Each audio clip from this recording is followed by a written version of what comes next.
Okay, hello, welcome everybody to the Southeast Europe seminar.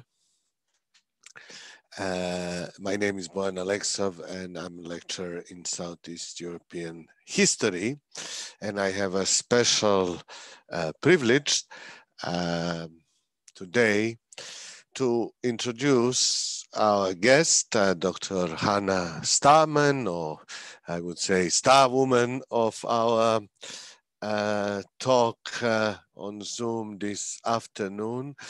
And her topic is, as you are all probably well aware, on entitled 6 Decades Looking for Justice, Nationalized Jewish Poverty in Slovenia, namely what happened to the Jewish property that was first taken by the Nazis and later by communist Yugoslavia and then by post-communist Slovenia. So having introduced the topic, let me only say a couple of words about Hannah Starman, or Starwoman as I would like to call her. I apologize for not discovering you earlier. Hannah did her PhD many years ago at the University of Aberystwyth in Wales and has been since working on many different issues, and I can say in many different capacities, as interpreter, as a consultant, as researcher, as photographer, but I only discovered your work through my work on Jewish refugees in Yugoslavia, and Marko Rosner, who is also one of the heroes of your research, is a protagonist clearly in my research, and that's how I came across you.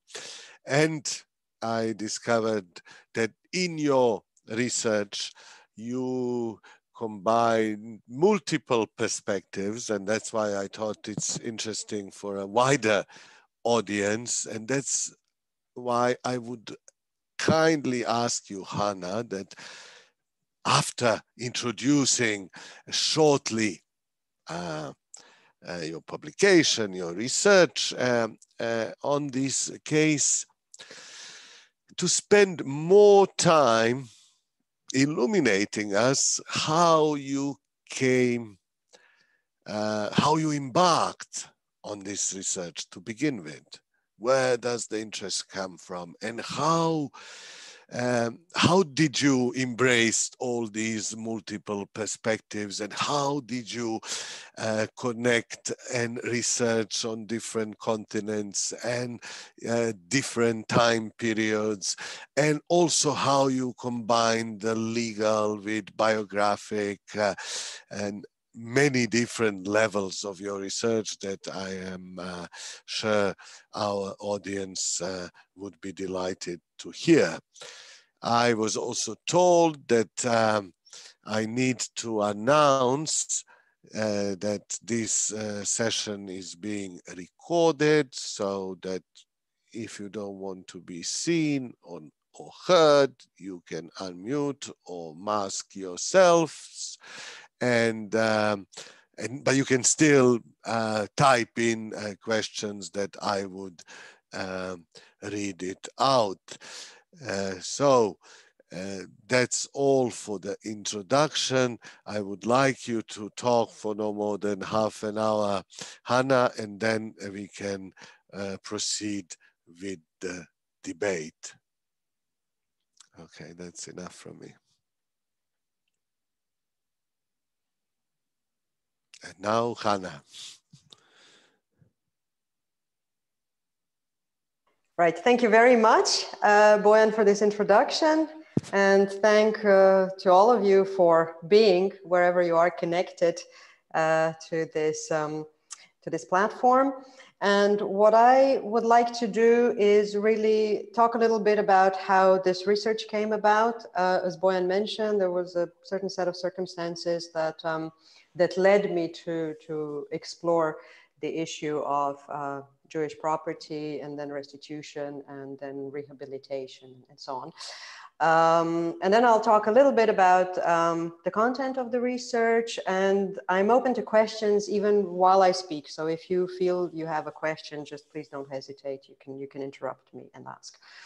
Just raise your hand so that Bojan can see you. So how did it all come about?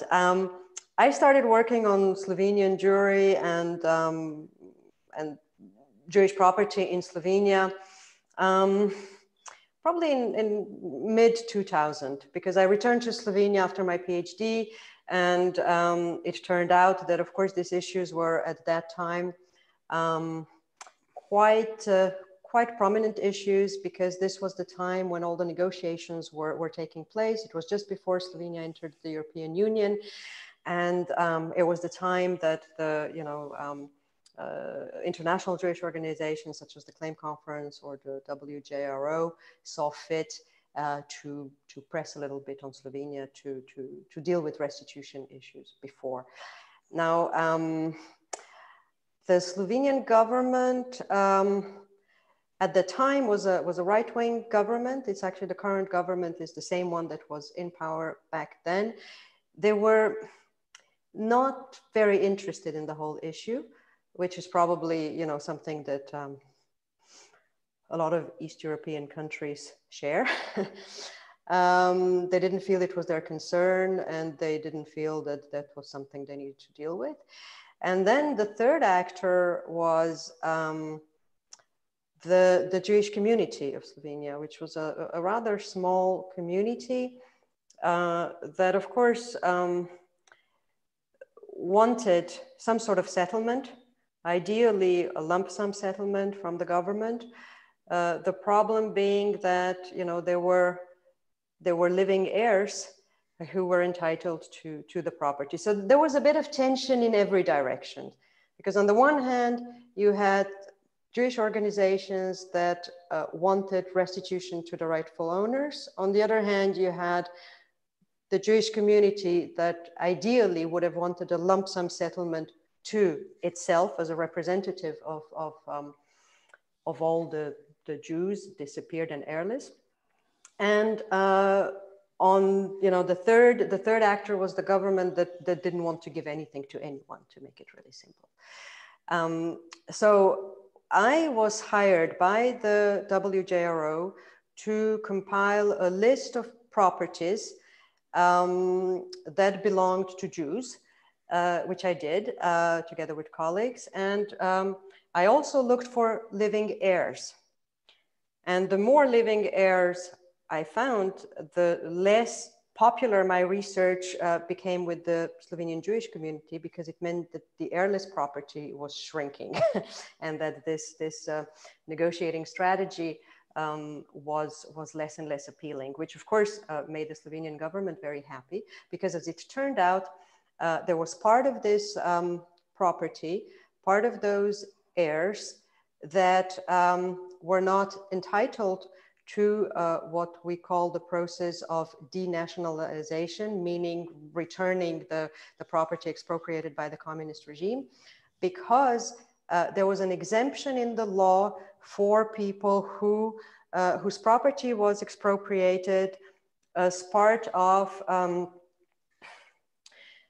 the basis of either treason or war crimes or anything that made them forever disqualified from asking for this property. And that's when the story became interesting, because as it turned out, expropriation by military tribunals for reasons, on the laws, on treason, on war speculation, on war crimes, was very popular, because it allowed the communist regime to expropriate people, especially in absentia. So if they were not present, extremely quickly. Those trials lasted for a few days, a week maximum.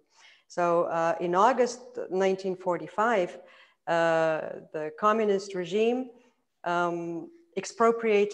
started expropriating a lot of property on this basis.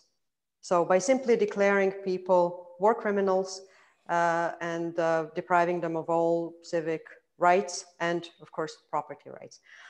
And this is where I got really interested. And then as things happened, I started this research. I met a young lawyer who was willing to represent the Jewish heirs, which was not an obvious thing to do, because lawyers were very much discouraged from taking up these cases that were considered politically compromising. But this young man was you know, rather brave, so he took up the cases, and this is how we started working together. So I was doing research for him, and he took up the cases. And then I got a scholarship at the Holocaust Memorial Museum in Washington, and my proposal was relatively general. It wasn't dealing specifically with restitution, but rather with, you know, with anti-Semitism in general in Slovenia. And when I was there, I came across a gentleman called Paul Larrick in New York City, who was the son of one of the major textile industrialists in Slovenia, a very close associate of Marko Rozner. And we started talking about everything, and he said, well, you know, we never got anything. I was never able to get hold of anything. I was never even able to find out what happened to our property. And my father died a war criminal. So I thought, well, let's see what we can do. And I started researching the case, and I spoke to the lawyer about that, and he said, well, you know, we'll sue for annulment of this sentence of 1945. And the interest of this case was that there were several people condemned for the same crimes and the same expropriation. So they were sentenced. There was one judgment that needed to be annulled in order to rehabilitate a number of people.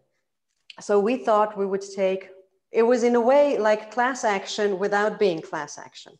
It was one judgment. So Paul and I started thinking about how to go about that. And we said, well, you know, you are the living heir. We'll take up your case. And if we annul the judgment for you, for your father, it will be annulled for everybody else. So this is how it all started. And I was in Washington, D.C., enjoying the incredible support of the Holocaust Memorial Museum. And I was able to reconstruct what happened because, of course, the Yugoslav archives from that same period were destroyed or inaccessible. But since a lot of those procedures took place through different international bodies and through the US government, because a lot of those people fled to the US in the late 30s, there were copies or even originals in Washington, D.C. So in the end of the day, it turned out that it was a very good place to do this researching. So we were able to reconstruct. But before I go into that, just a few words about, you know, why was it relevant? Why, you know, what was at stake? So what was at stake is that Maribor is a city in northeastern Slovenia, really on the Austrian border, just a few kilometers south of the border. And after the First World War, as you know, before the First World War, all of this was Austria-Hungary. And after the First World War, when Yugoslavia, first kingdom of Serbs, Slovenians, and Serbs, Croats, and Slovenians, was established, there was a border that was drawn between what became Austria and what became Yugoslavia. And that border was drawn in such a way that the city of Maribor got this huge a hydroelectric plant that was actually built in order to provide electricity for the city of Vienna. Except that Maribor didn't have any industry in 1918. So the Yugoslav government invited textile industrialists from all over the former empire to come to Maribor and build the industry. And people who came were, not all of them, but the great majority of them were Jews from Bohemia, Moravia, from the former Crown lands. And they came, they were very young, and they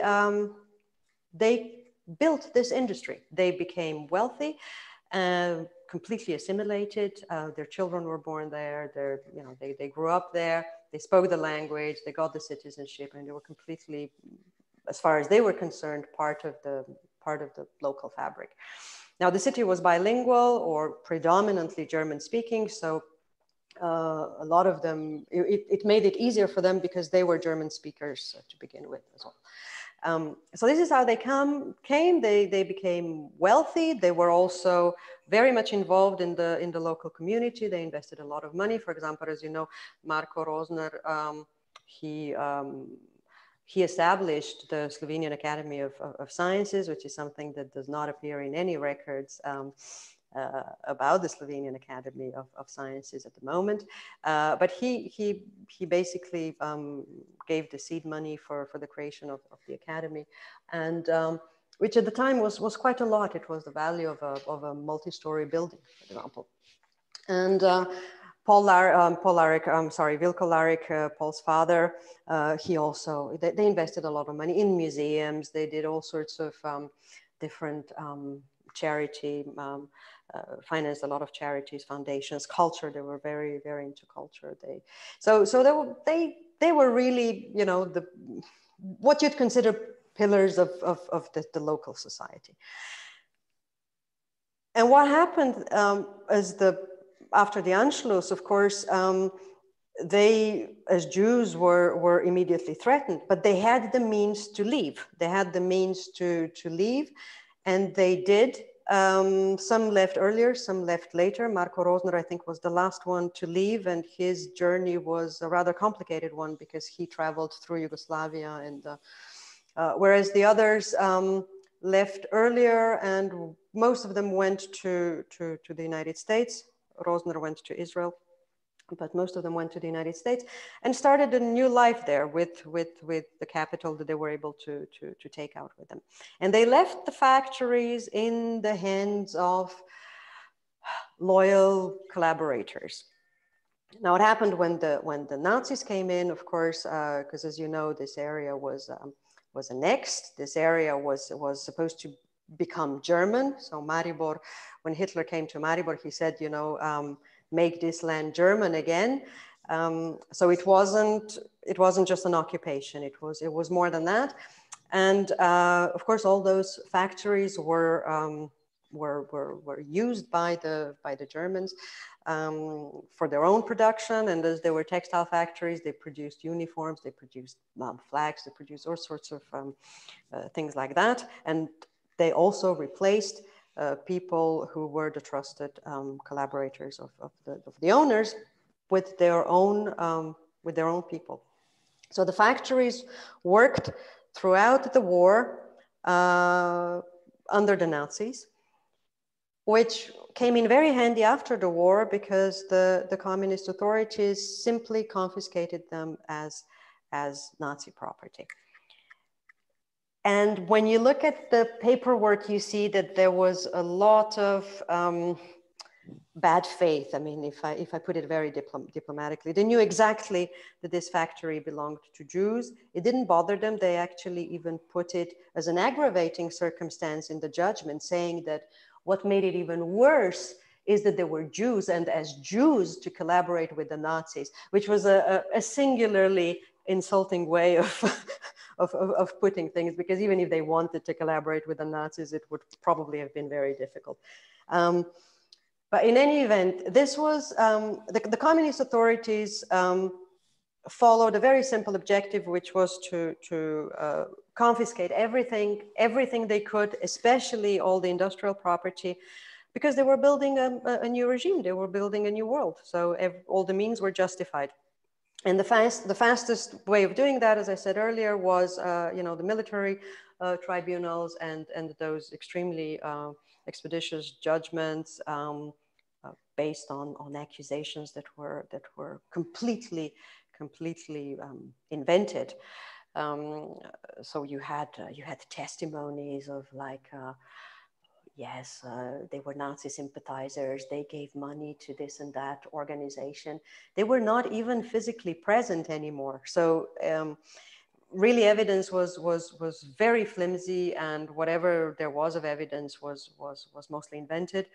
And the testimonies were produced by former employees saying, oh, but they were always German in their deepest souls. They were German. They always sympathized with Germans. They always hated Slovenian workers. And so there was a class hatred combined with what you would call racial hatred. So these were the two aggravating circumstances. They were German speaking. They were really, as far as they were concerned, ethnically German, but at the same time, the aggravating circumstance was that they were Jews and still collaborated with the Germans, meaning that they were not even good Jews. So they got expropriated. They didn't even find out about it until they tried to get their property back after the war, when it turned out that not only they couldn't travel to Yugoslavia anymore because they'd be immediately arrested or even refused entry as war criminals, but that their property was gone and they had no possibility of getting anything back. Then there were, of course, different instruments that the American government and other governments have put in place with regards to nationalized American or British property or Swiss property. The problem was that because they came to America in 1938, they usually got naturalized, meaning they usually became American citizens a couple of years later, so say in 40, 41, 42, which disqualified them from applying because they were not yet American citizens at the time when the property was confiscated. So in a way, they fell through every crack because they couldn't apply as the citizens of their new country for simple reasons that they had not been citizens at the time of events. And of course, they couldn't apply through the Yugoslav government because they were war criminals. So there was nothing much that they could do for many years. They did try, and there's a lot of angry, correspondence. Some of them were, especially the Dayton brothers, were rather well informed. They also created a rather ingenious way to hide the Jewish ownership of the money and of the factories, but nothing really worked out. I mean, the Nazis were really very thorough in finding out who the property really belonged to. So that all came to nothing. And by the time, the communist regime ended in the early 90s, all of the original owners were dead. Their children were in their 70s, 80s. And everybody was fairly discouraged. So Paul at that time was, I think, 85 by the time we started working on that. So in 2010, 11. And he was willing to give it a shot. He said, my father would have wanted that. So we gave it a shot. The thing went through, several levels. I'm not going to bore you with details, but there's a very interesting story in the very end because it came all the way to the Supreme Court of Slovenia. The state prosecutor already gave favorable opinion that the judgment should be annulled, and still to the very end there was very pronounced unwillingness to do anything about it. I mean, the last attempt was really to make the whole thing fall on a formality, and that's an interesting story. just before the end, before the judgment was supposed to be pronounced, the Supreme Court asked for the original birth certificate of Paul Larig, that is the son of one of the industrialists, in order to prove the family link to his father. Of course, we had tons of documents that were proving that he was the son of the father, but the Supreme Court was not satisfied. They wanted the original birth certificate. So, you know, when you ask someone of our generation the original birth certificate, it's not a terribly complicated thing to produce. But when you were born in 1926 in a private Jewish hospital in Vienna that later became a Nazi bordello and disappeared, it's more complicated because the archives were destroyed. And when I asked Paul to produce the birth certificate, he said, and we had 8 days to do so, he said, but I don't have one. I mean, how come you don't have one? He said, I never had one. Paul came to the States with his family in 1938, and he was given an American passport. He was given an American birth certificate that was issued by the ship in which he was a Navy officer, because he enlisted in the Marine. He was a Navy officer, and the ship just issued him a birth certificate on the basis of what he told them as to when and where he was born. And that was the only birth certificate he'd ever had. And that, of course, was not acceptable to the Slovenian Supreme Court. So that lawyer said, well, you know, we can't let this fail on a formality. This is just unbelievable. And I said, well, look, you tried the official channels, which was to contact the Slovenian embassy in Vienna and ask for, you know, a birth certificate. And I said, and we'll see what we can do through unofficial channels. So I called a friend who was a former American ambassador, and he said, well, I'll see what I can do. And then there was this great suspense for a few days, and time was running out. We had 8 days. And on, I don't know, the 4th or the 5th day, Paul calls from New York and he says, well, there's a DHL package for me and I don't dare to open it. And he opened it. And it turned out that it was a very unique document, which he saved very preciously. And it was a duplicata of the original birth certificate that was issued by the Jewish community of Vienna and whose authenticity was guaranteed by the United States of America. And this extremely original solution was then produced, and the Supreme Court did not dare to go against the document. So they accepted the document and they annulled the judgment. But if it hadn't been for this intervention, it would probably have fallen through on a formality. This is how willing they were to fight to the end. Because what happens then is that because of this rehabilitation, because of the annulment of this judgment, these people were then entitled to claim restitution of their properties, which is, of course, the next step that Paul was not willing to go through. He said, I'm a very old man. I don't need the money, and then I don't want to have another 10 years of legal hassling. But the main point was that they were rehabilitated, that although they died war criminals, they were not considered war criminals anymore. That was the main purpose. And I would almost like to stop here and open up for questions, and then we'll see if there are areas that you want to explore in more details. Thank you, Hannah. Before I open to the others, I want to address. I might just turn the light on, because I feel with this dramatic lighting, yes. You know, it might. Go just ahead. Give me a second. Yes, yes.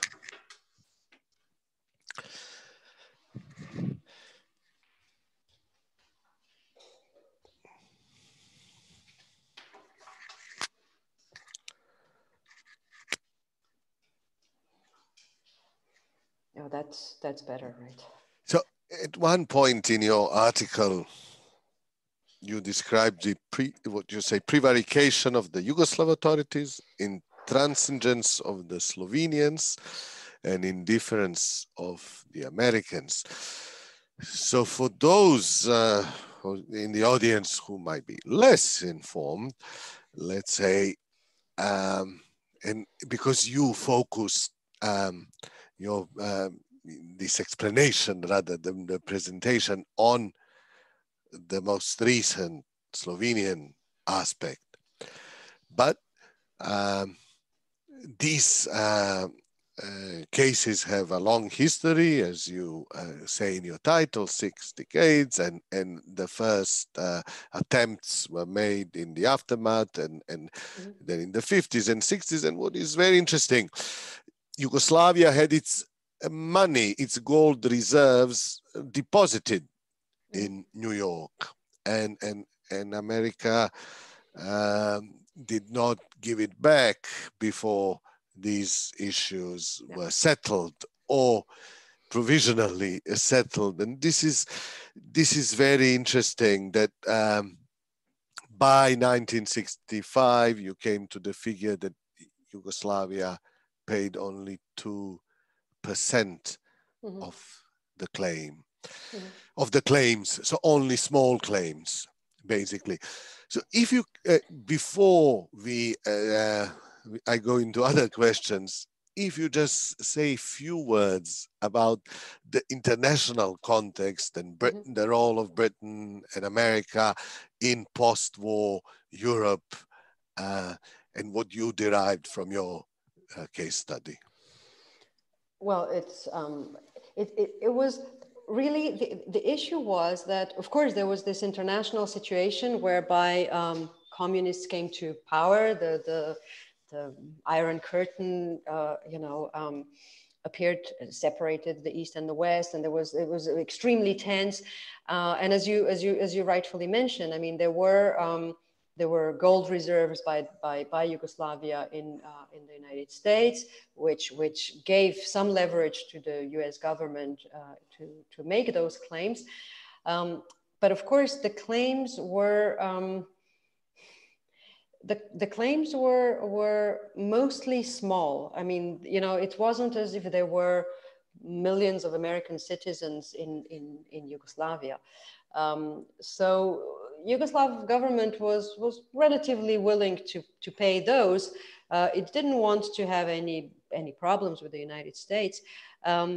But the Jewish claims, the Jewish American claims, which was this former Yugoslav, newly American claims, were big claims, very big claims. I mean, they would have taken up most of the money that was available. And that was really not in anyone's interest, in the sense that Yugoslavia, of course, didn't want to pay, and the United States didn't want this money to go to people who were not their citizens, or who became their citizens too late, or were not really, they didn't qualify. So so that's how they fell through the cracks.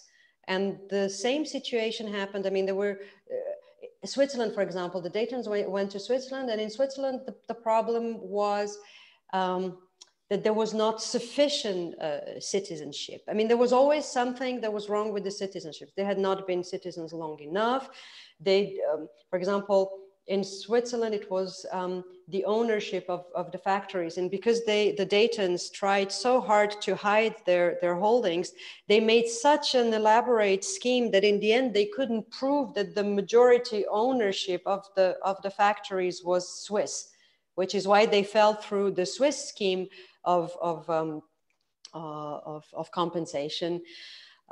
Because every Western country almost had this scheme of compensation with Yugoslavia. There were several agreements to that effect, but those formerly Yugoslav Jews who became newly citizens during the war did not qualify, or rather, they did morally qualify, but they couldn't make those claims. I mean, formally, they did not qualify, and nobody was willing to show flexibility in order to make them qualify.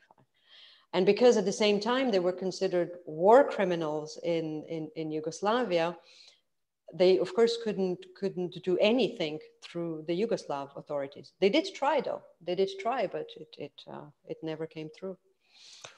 I have two sets of questions, and first relates to what you described in the beginning, how you embarked on this research, and you said there were two sets of claims.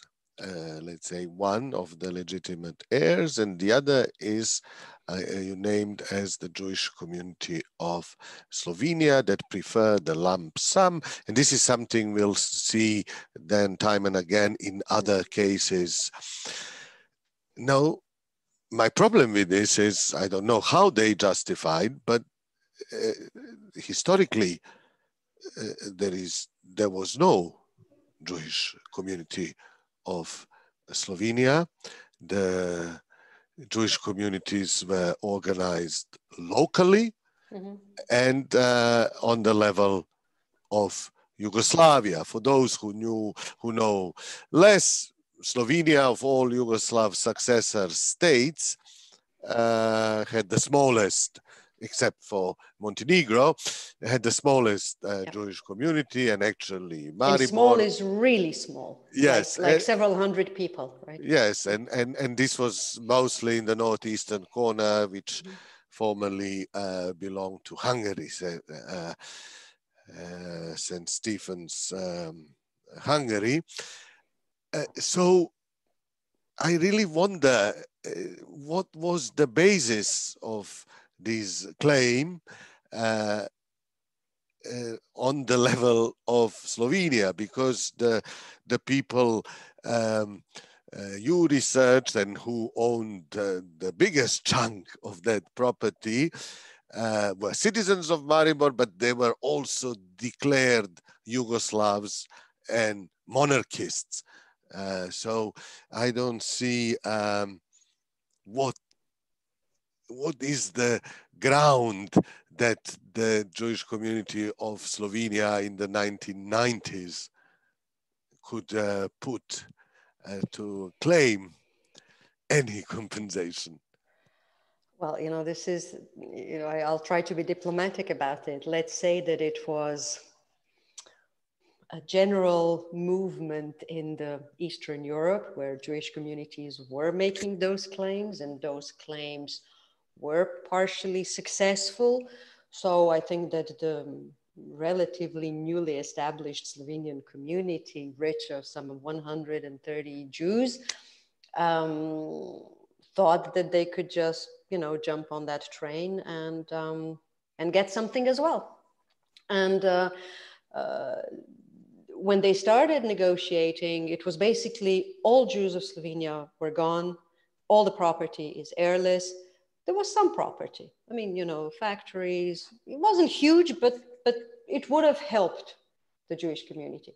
And then they made a very exorbitant first claim that, of course, was rejected. But they thought that if they could just negotiate like that, they would get something in the end that it would allow them to function, basically.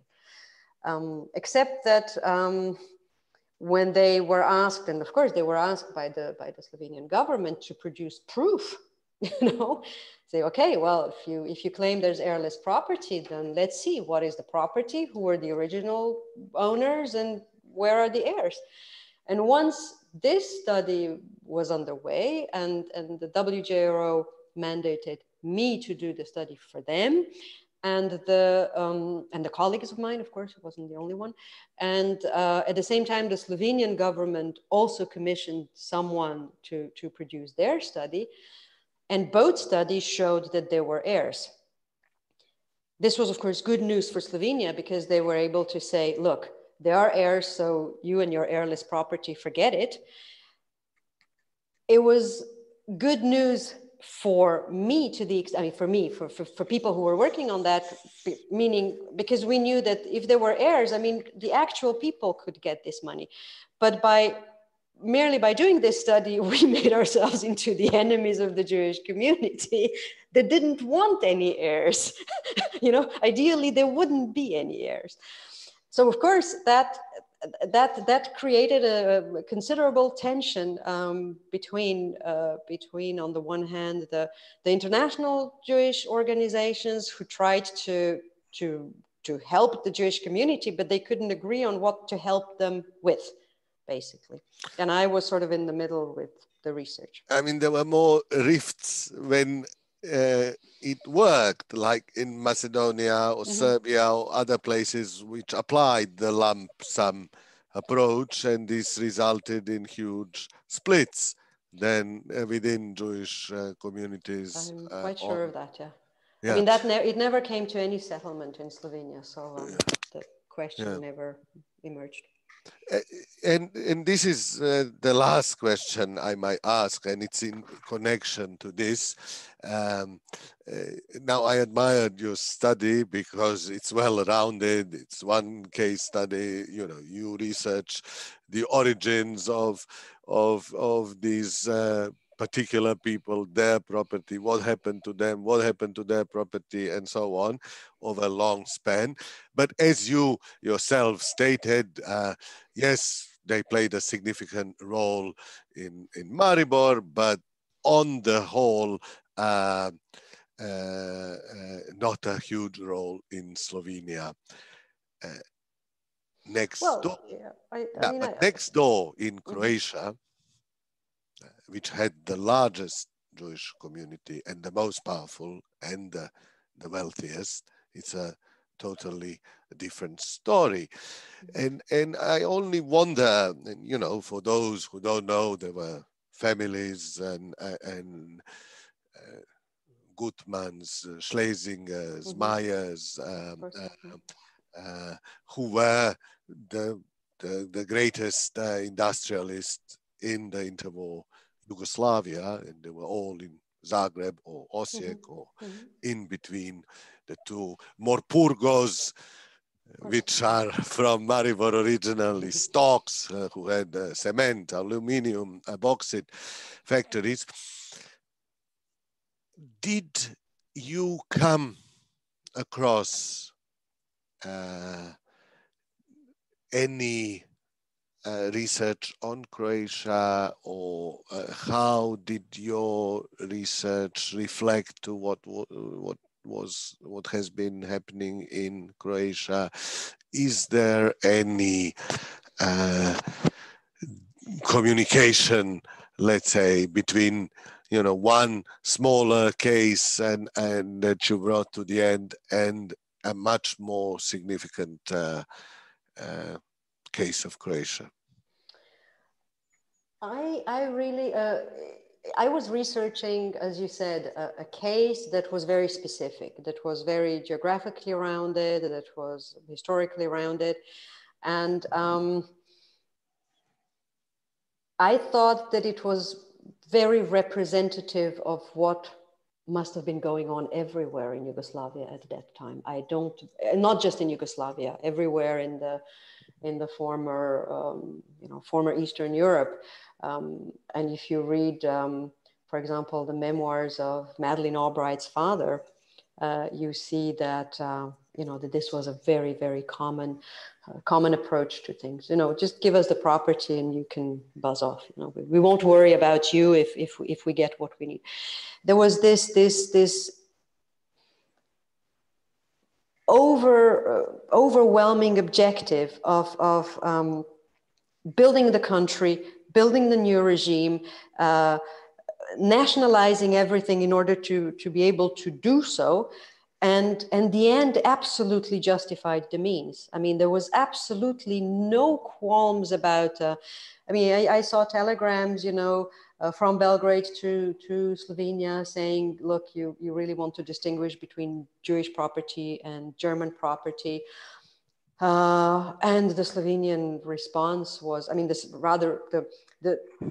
the way the Slovenia dispatched that to their own, hierarchy was ignore that, take it all. There was obviously no empathy or, you know, any sort of concern about people. They were class enemies anyway, and this was the predominant enmity at that time. They were bourgeois. They were, you know, they were the capitalists, and Jews or non-Jews, it didn't matter. So in that respect, I think that the case is symptomatic of what was going on elsewhere. Now, I did not compare what was happening in Slovenia with other cases, as you say, that were much more significant.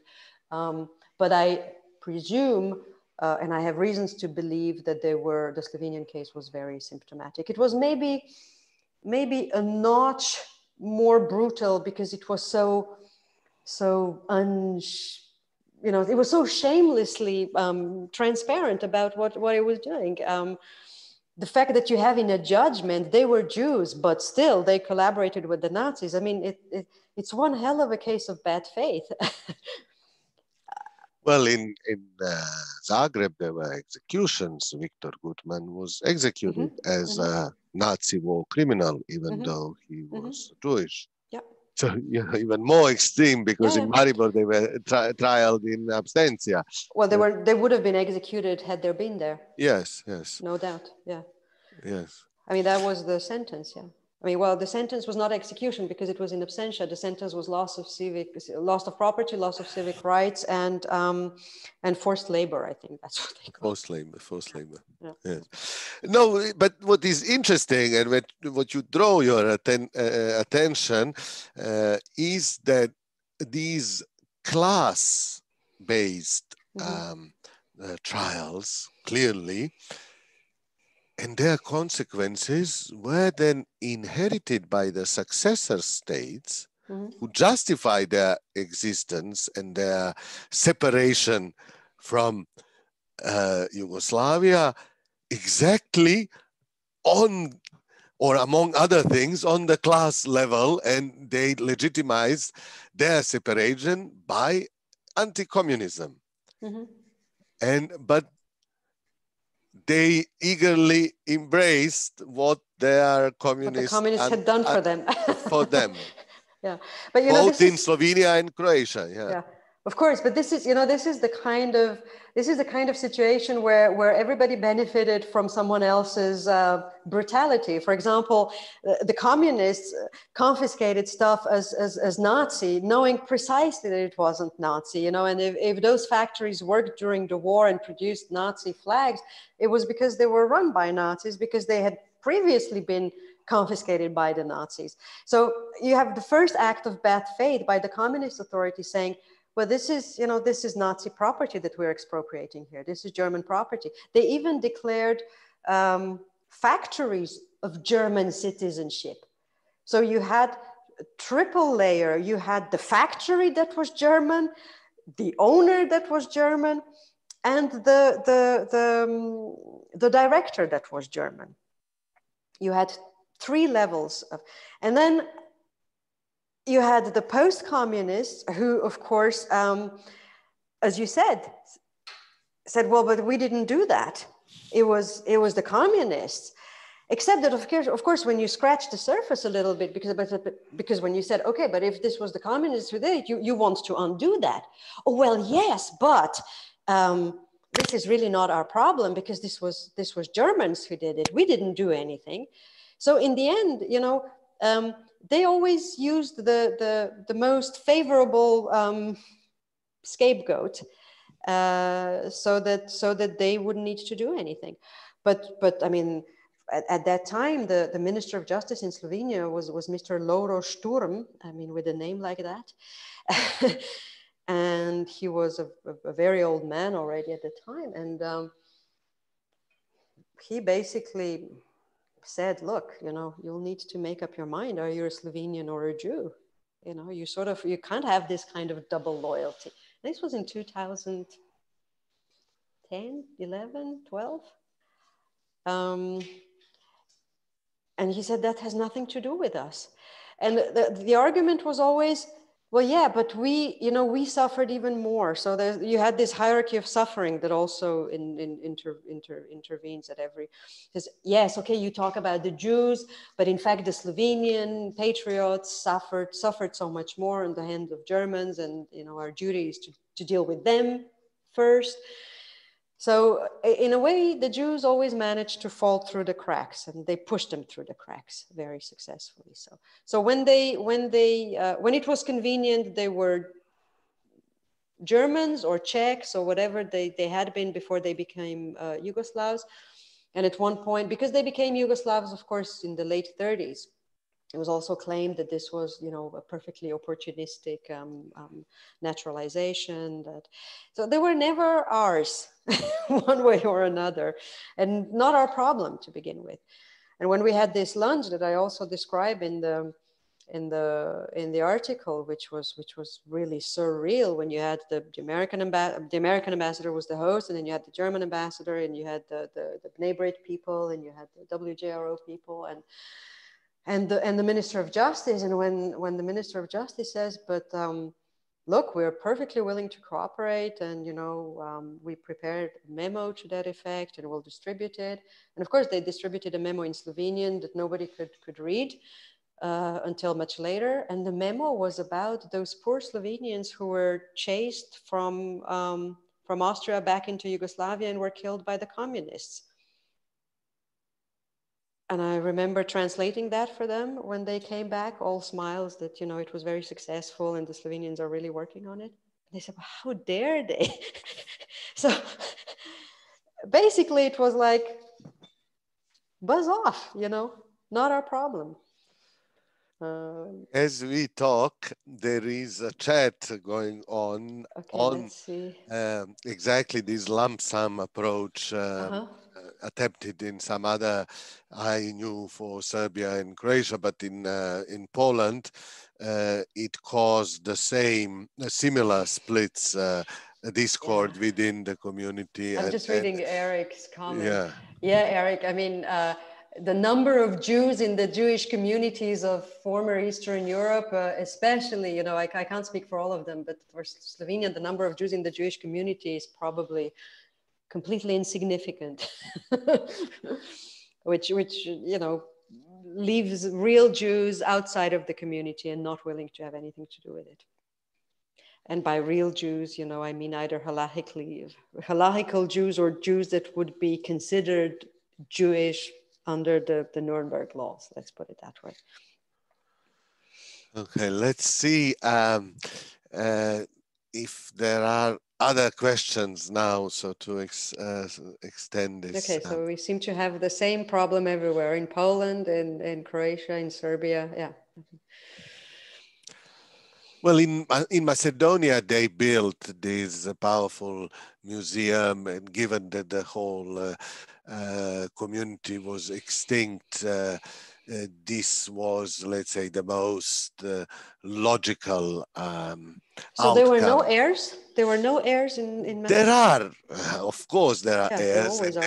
Their claims are not accepted, but given the extremely high percentage of the extinction of the community in Macedonia, that could be somewhat justified, but you much see less so in Serbia and Croatia, where there were many survivors and many heirs, and the property that they claimed was much more significant.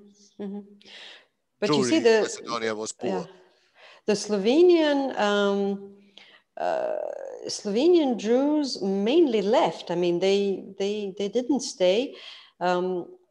And they were also much closer to Austria. So after the Anschluss, they knew what was coming. It was Maribor is 10 kilometers from the border. So they didn't wait around to see what was going to happen, except for Marko Rosner, who really found it very difficult to leave. But they were alive, and they were in the States or in Israel or in Switzerland or in the UK. So you could always claim, and that's what the community tried to do, that the Jewish community of Slovenia was extinct in the Holocaust, in the sense that very few returned. I think it was a few dozens that returned, but it doesn't mean that there were not alive somewhere. Was that the case for Macedonia, or was the Macedonian community really extinct, as in killed? Killed 90%, yes. Okay, right. Because what the Jewish community of Slovenia or its leadership tried to claim was like, okay, there are only, say, 90 people who survived, and most of them left or whatever. We have no trace of them, which of course was not true. But that was not true. That was not true. Because assuming that the rest of them died, but they didn't die. They had left in the 30s already. Well, it's also important when then Aliyah in 49, one of the conditions for people to be able to emigrate was that they had to surrender their property. So this is within the larger context, and this was Yugoslavian-wide approach. And so out of 15,000 survivors who were still in the country, one half left between 49 and 53. So, and they all had to surrender. But then this is again smaller properties. Well, of course, because they had already been expropriated if they were larger properties. So, you know, what was left to surrender was the second wave of expropriation. Yeah. Yes. Okay, Jakub raised his hand. Yes. Hi, thank you. And thank you for this really interesting introduction to a very important and understudied topic. I have a question about the expropriation of this property by the communists, and whether relations between the Jewish community in Maribor and non-Jewish Slovenes made any difference, whether they sort of hindered the Jews in making their claims later, or whether they helped them. I mean, what were the sort of relationships between the Jews in Maribor and the sort of non-German Gentile community there? I'm not sure that those people in Maribor before the war were perceived primarily as Jews. They were perceived primarily as German speakers. So the rift in Maribor was between German and Slovenian speakers. The German population was the majority population. It was usually, you know, more educated, wealthier, and so on. Whereas the Slovenian population was, the Slovenian-speaking population was more, you know, from the suburbs or you know, peasantry or less. And of course, after the industry was established, the working class. So it was a linguistic and a class rift rather than Jewish, non-Jewish. There was no real notion of, you know, Jews and Gentiles in a way that we have today. And those Jews were extremely assimilated. I mean, they, you know, they didn't. They went to the synagogue in Graz for Yom Kippur and had a huge lunch after the service. You see, that's how it worked. Right. So you're saying basically that the Slovene-speaking population didn't really distinguish at all between Jewish or German-speaking Jews and German-speaking non-Jews. I think that being Jewish was just an aggravation, but it was not the main point of tension. There was another moment, if I may jump in, and I already stressed, and you know, Marko Rosner is a particular case, but it can be applied across Jewish community across Yugoslavia. They were pro-Yugoslav. And in the interwar period, that meant monarchist, also pro-dynasty, and the Jewish community maintained a very good relationship and personal friendships with the monarch and the regent after, and so on. And this also played a role both in 45 under the pretext of class issue, and then in the delaying of the restitution in the 90s, because you see, how could, this was the class that Hannah insisted so much in this trial, and how they exploited the workers. And then those, the prosecutor was emanating both the class and Slovenian perspective when they said they were exploited. Okay, so there was a two level, they were bourgeois and they were monarchist. And they were Germans. That's the third, yes, the language, ethno-linguistic. The monarchist aspect, I think, is important because, I mean, I would twist it slightly differently. I think it played itself out slightly differently. It was the Jews, or those people rather, whichever way they were perceived, they were power. They were close to the source of power. And of course, in the post-communist regime, Jews were suddenly close to the source of communist power, which is also why they, like Moshe Piada and so on. So they were, the usual Jewish dilemma. They were both capitalists and communists. So they were hated by the communists for being capitalists, and then by anti-communists for being communist, and of course by the reactionary Catholics for being Jews. So whichever way you looked at it, and the Catholic Church in Slovenia, like in Croatia, was very active during the war, was very much anti-communist, and there too, this aspect played itself out. But Rožman, the Archbishop of Ljubljana, who was sentenced also as a war criminal, played an important role in saving and supporting Jews, and that was never recognized and admitted in his trial. So Ljubljana, under Italian rule, from 41 and 40 to 43, was a major escape and route and transition then further to Italy of thousands of Jews from Croatia, Austria, Germany, and elsewhere. And the Catholic Church, and especially Gregory Rožman, the Archbishop, did help. There is much personal evidence about this, but this was then never considered when he was put on trial. Well, two comments to that. It's true that Italian occupation, was notoriously laxist, let's put it that way. I mean, not only in Ljubljana, also elsewhere. And as to the Catholic Church did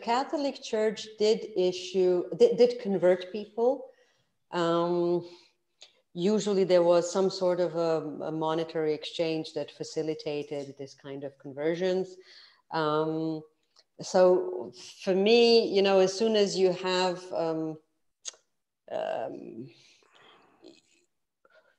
you pay in a way for the papers, which is what Jews did.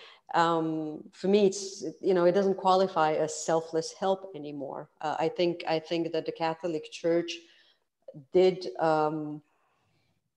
help, if you want, in a sense that it was willing to sell the paperwork that was needed for the Jews to leave. But I'm not sure that I would unreservedly call that help.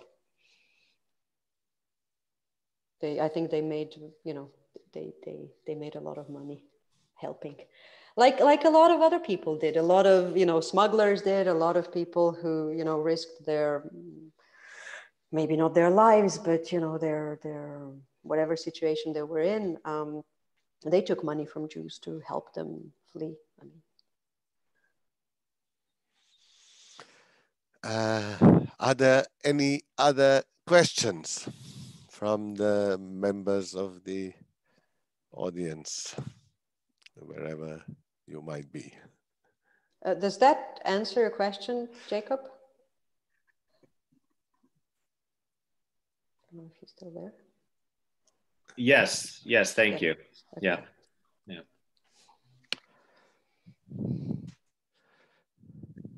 Can I ask a question? Yes, absolutely. Okay. Thank you very much for the super interesting presentation, and I find the topic very interesting because I've studied it actually in the context of Poland. Mm-hmm. And what I came across in my research on Poland a lot, especially around the restitution claims, is the argument that was used from the side of the government of Poland, for example, that there's no difference between restitution claims from Jewish people and from other Polish citizens whose Mm-hmm. property were expropriated by the communist governments Mm-hmm. after the Second World War. And I was wondering, you already mentioned a lot about the judicial process you supported, but did this argument also play in the Slovenian context, or were the expropriations of the Jewish owners somehow legally or judicially distinct from other post-war communist expropriations?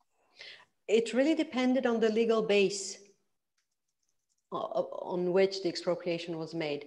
And for example, all those people that I talked about who were expropriated on the basis of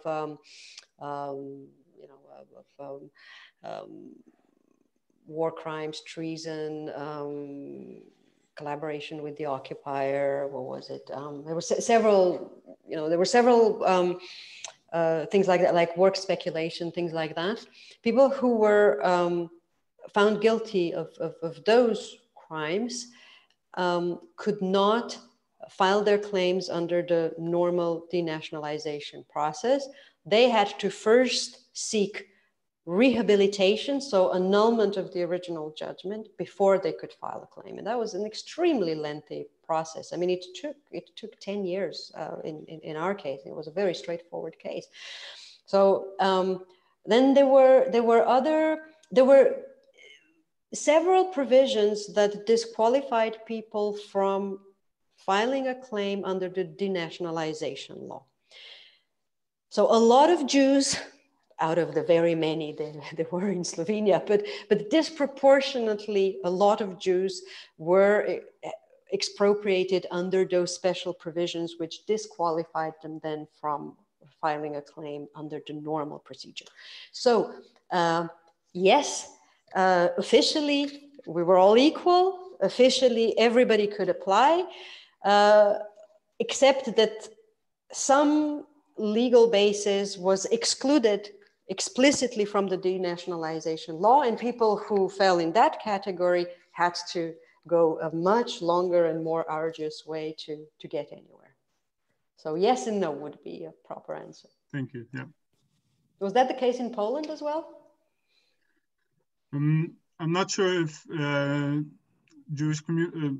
Jewish people that survived the war were categorically or like in disproportionately excluded through these kind of ways. Definitely not, as far as I know, at least, as collaborators or war criminals. So that does not sound familiar to me in the context of Poland. So you didn't have military tribunals that would operate in 1945 and find a lot of absentee Jews guilty of all sorts of fictitious crimes? Not as far as I know. I might be wrong here, but I don't think that was necessarily the case. Obviously, there was a lot of Jews fled Poland during the war, or maybe even before the war, after the war as well. A lot of the exodus actually happened after the war ended. Yep. So a lot of claims were actually not made until much later. And then I think the post-communist, let's say the regular expropriation regulations did allow for restitution claims.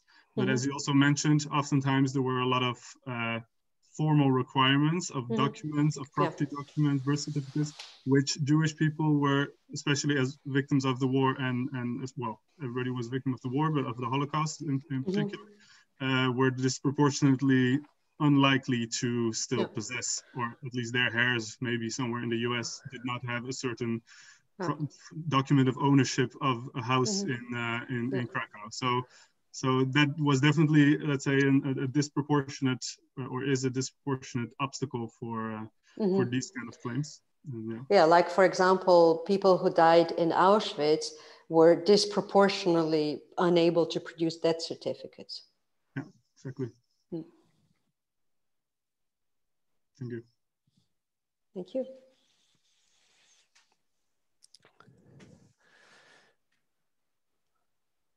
We unfortunately cannot offer any wine and nibbles as we usually do at this point of debate in order to foster and open up debate. And let's hope that this is just temporary and provisional, and that we want to thank you, and Claudia, host, is also thanking you, Hannah, thank you. to have accepted to do this talk in these circumstances, as we are trying to preserve some normalcy and some normality, continuity, sense of continuity in these circumstances, and also offer some content to our graduate students and to all others who participate in these discussions, and hopefully they will stay with us in future when we return to normal debates and over a glass of wine and nibbles too. Thank you very much, Hannah, for this thank you for the invitation talk, and for your research also. Yeah, so feel free to read the article. It was, yes. I have an off print here. Yes. It was published in Holocaust and Genocide Studies in the fall of 2018. So, you know, if something wasn't quite clear in my presentation, I'm sure you can find more details, and feel free to contact me. Why don't I give you my email to all of you if you have any other questions or need any